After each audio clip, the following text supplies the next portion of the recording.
What's going on, fellas? Welcome back to the channel. My name's GRIZZ. Today we're going to be taking a look at the highlights from the live stream that Treyarch did on update 1.09. Right now I'm downloading Dead of the Night. You have to go into your PS4 store to download it, even if you own the Black Ops Pass. So it's just some information to get you guys going. But if you've already hopped into this map, maybe you're on Xbox and PC, you don't have access for this for another 7 days because of exclusivity. But here's the thing, I'm going to be showing you guys what Jason Blundell and Craig Houston have to say on the matter because they finally responded to the community.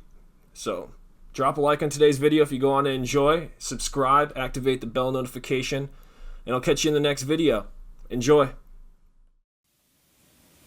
Welcome back. That was the in-game cinematic for Dead of the Night. Thanks, Australia. Loved it. All right, joining us in studio, we've got Craig Houston, Jason Blundell. Gentlemen, welcome. We're here to talk about many things zombies today. Yes, we do a lot of that, don't we?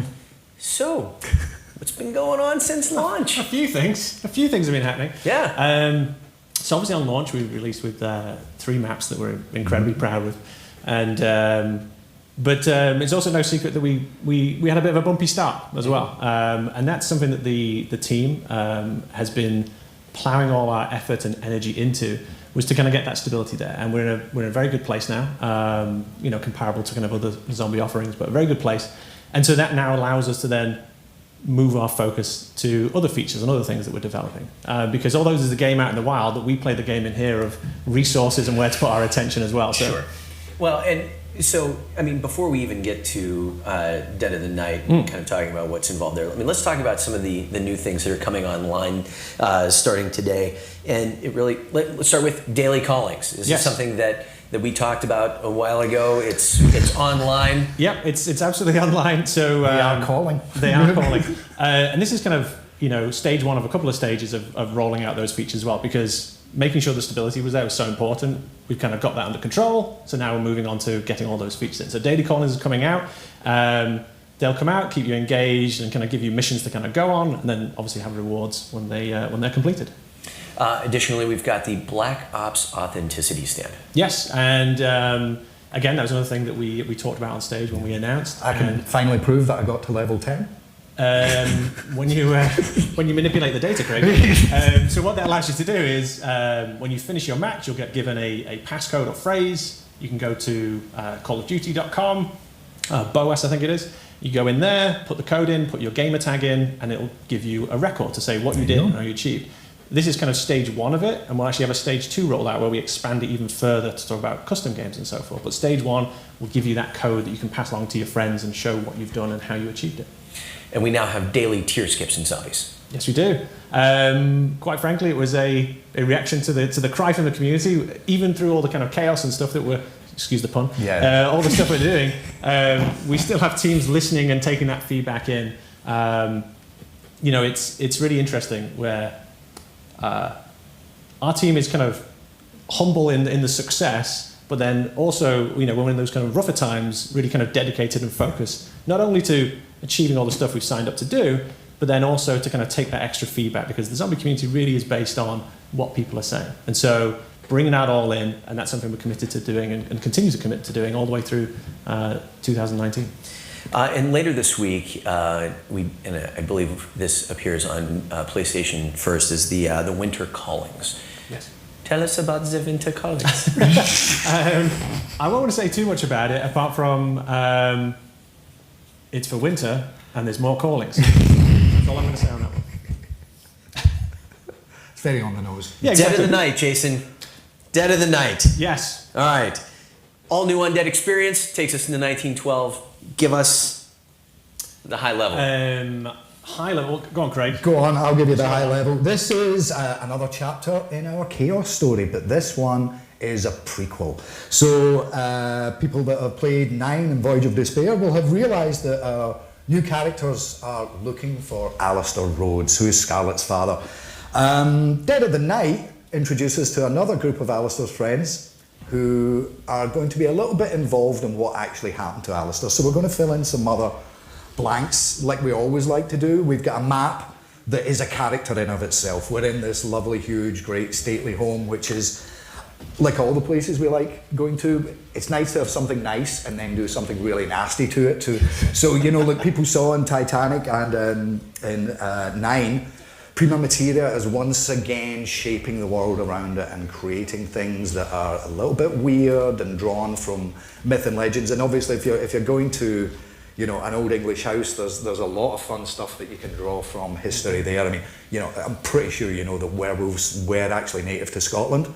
But you know, were they? Yes. A lot of people don't know that. So again, it's us drawing from some very real historical things. I've and talked to you running with about it a little drinking bit. prior to streams, Craig. Yes. Just kidding.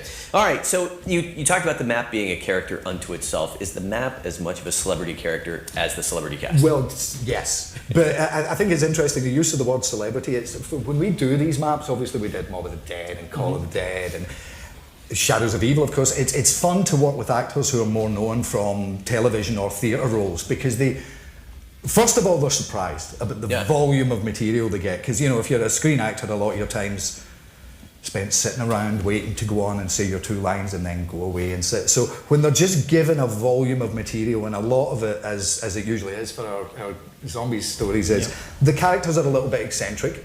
So a little bit? Yeah, our characters are mucho eccentric, and so it was really fun for our cast members to get into that. I think they were all pleasantly surprised by how irreverent it was because they weren't really sure what to expect.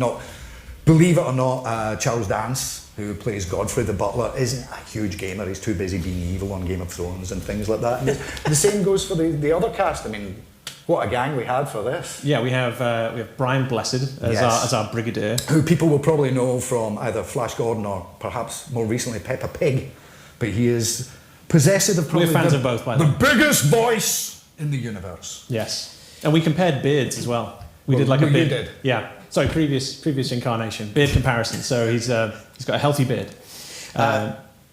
Sure, let's go through the rest of the cast. Helena Bonham Carter, yes, as Madame Morella, who's this kind of phony psychic. Oh, don't give it away. Oh, yeah, she's got layers to her. She's like an onion. Yes. Really, I had a good line about that in Mob, I've just remembered. But no, it's like often with these characters, there's the person that they present themselves to be, and then their kind of airs and graces start to drop when things go really nasty with the undead. So, you know, so obviously we talked Charles Dance, Helena Bonham Carter, Brian Blessed, and then, last of all, old friend of the studio, Kiefer Sutherland. Kiefer Sutherland. All our characters, and I don't know if you're picking up on a trend here, we like to do broken characters. Yep. We put on a portrayal of some sort of semblance of sanity, but deep inside are broken. We don't know where we get our inspiration from. No, we have no idea. But it's a running theme in our celebrity cast, at least, anyway. Outstanding. All right. Yeah. So those characters are all put together, and each one of them has a different opinion of the other characters as well. So there's different kind of relationships. Obviously, that's something that you see as you play and you're going through. The different lines are triggered based on who you're with and where you are. But there's a lovely kind of arc, as we've done with our celebrity cast in the past, which is as you're playing along, you're seeing those relationships mellow or change, and develop.